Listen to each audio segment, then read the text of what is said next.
L-istħarriġ li sar mill-kumpanija Misco wera li 34% tan-negozji qalu li kellhom l-istess beħ tas-sena l-oħra, 26% żiedu b'10% waqt li 13% naqsu l-beħ b'10%. Imqabbel mas-sena 2023 matul is-sena li għaddiet 42% tan-negozjanti qalu li t-turnover totali tagħhom żdied, 34% baqgħu l-istess u 24% naqsu.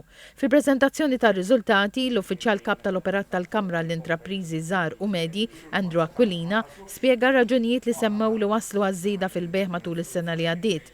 34% qalu li żdiedu l-marketing tagħhom, 30% investow fi strateġiji oħrajn ta' beħ, 15% qalu li kien hemm iktar stabilità meta mqabbel mas-sena 2023. Min-naħa l-oħra fost ir-raġunijiet għat-tnaqqis fil-beħ is-sena l-oħra, 53% tan-negozjanti semmew li s-saħħa tal-flus għand il-konsumatur naqset, 48% qalu li żdiedet il-kompetizzjoni, 26% l-inflazzjoni.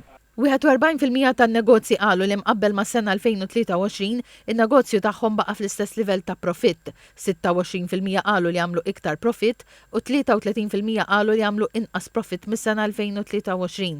L-istħarriġ staqsaw wkoll is-sidin tan-negozji biex isemmu x'inhuma l-kawżi ewlenin taż-żieda fil-prezzijiet fin-negozju tagħhom. 63% qalu li l-ikbar fattur u l-pagi tal-impjegati, 54% semmew il-prezz tal-prodotti ġejjin minn barra u 37% il-prezzijiet tat trasport. Matul iż-żmien tal-festi tal-miliet, 46% qalu li kellhom l-istess beħ pas-sena 2023, 30% qalu li naqsu l-beħ u 24% żiedu. L-ikbar żewġ problemi li n-negozji żgħar qed jiltaqgħu magħhom huma n-nuqqas ta' impjegati u kompetizzjoni mhux ġusta. Mistoqsija jsemmu l-iktar żewġ fatturi li qed jiffaċċja l-pajjiż u li jixtiequ li l-gvern jindirizza, 42% semmew nuqqas ta' governanza tajba u 40% il-livell ta' korruzzjoni. Dwar l-aspettattivi għal din is-sena 57% tan-negozjanti qalu li din is-sena se tkun l-istess pas-sena l-oħra fejn jidħol beħ, 24% qalu se tkun aħjar u 19% qalu li se tkun qar. Il-President tal-Kamra n-Negozji żgħar u Medji Paul Abela qal li l-Kamra tkun attiva fejn jidħlu l-proposti tal-Labour Migration Policy għal ukoll li l-membri reġgħu enfasizzaw li tiġi indirizzata l-kompetizzjoni inġusta. Ħarriġ li huwa pożittiv. Is-sena l-oħra tidher li kienet sena sodisfaċenti għal-membri tagħna. Dal-gvern fil-manifest elettorali kien wieħed li t-taxxa minn 35% għal kumpaniji u għan negozji żgħar tinżel għal 25%. Nisperaw li dik tiġi titwettaq.